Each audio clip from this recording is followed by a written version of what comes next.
Assalamualaikum warahmatullahi wabarakatuh. Nama saya Muhammad Alfiansyah Syafat. Saya dari kelas 12 4. Saya akan menjelaskan tentang kebijakan-kebijakan pada masa Presiden B.J. Habibie dan Susilo Bambang Yudhoyono. Dan saya akan menjelaskan apa saja kebijakan-kebijakan tersebut dan apa saja kelebihan dan kelemahan dalam kebijakan tersebut. Oke, yang pertama, kebijakan pada masa pemerintahan B.J. Habibie membentuk Kabinet Reformasi Pembangunan, mengadakan menyampaikan pendapat, kebebasan menyampaikan pendapat, mengatasi masalah dui fungsi ABRI, dan mengadakan pemilu tahun 1999. Yang pertama, kelebihannya adalah berhasil memotong nilai tukar rupiah terhadap dolar masih berkisar antara 10.000 sampai 15.000 rupiah. Yang kedua, memulai menerapkan independensi Bank Indonesia agar lebih fokus mengurusi perekonomian dengan langkah-langkah sebagai berikut.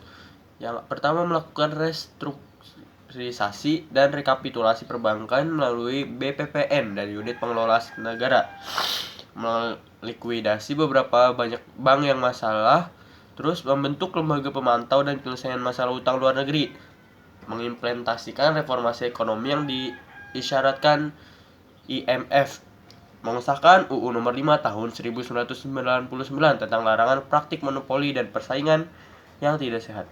Nah, terus terakhir mengesahkan UU Nomor 8 Tahun 1999 tentang perlindungan konsumen. Nah, adapun kelemahan dalam kebijakan Presiden Baharudin Yusuf Habibie. Yang pertama adalah di akhir kepemimpinannya nilai tukar rupiah kembali meroket. Yang kedua, tidak dapat meyakinkan investor untuk tetap berinvestasi di Indonesia. Yang ketiga, kebijakan yang dilakukan tidak dapat memulihkan perekonomian di Indonesia dan krisis. Itu untuk kebijakan pada masa Profesor Baharudin Yusuf Habibie.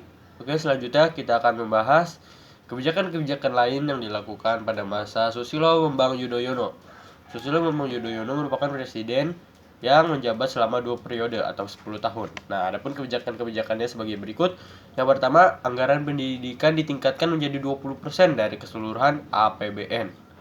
Konversi minyak tanah ke gas, pembayaran utang secara bertahap kepada badan PBB, buyback saham BUMN, pelayanan UKM, usaha kecil menengah bagi rakyat kecil, memudahkan investor asing untuk berinvestasi di Indonesia, meningkatkan sektor pariwisata dan mencanangkan visit Indonesia pada tahun 2008, pemberian bibit unggul pada petani, pemberantasan korupsi melalui KPK atau Komisi Pemberantasan Korupsi.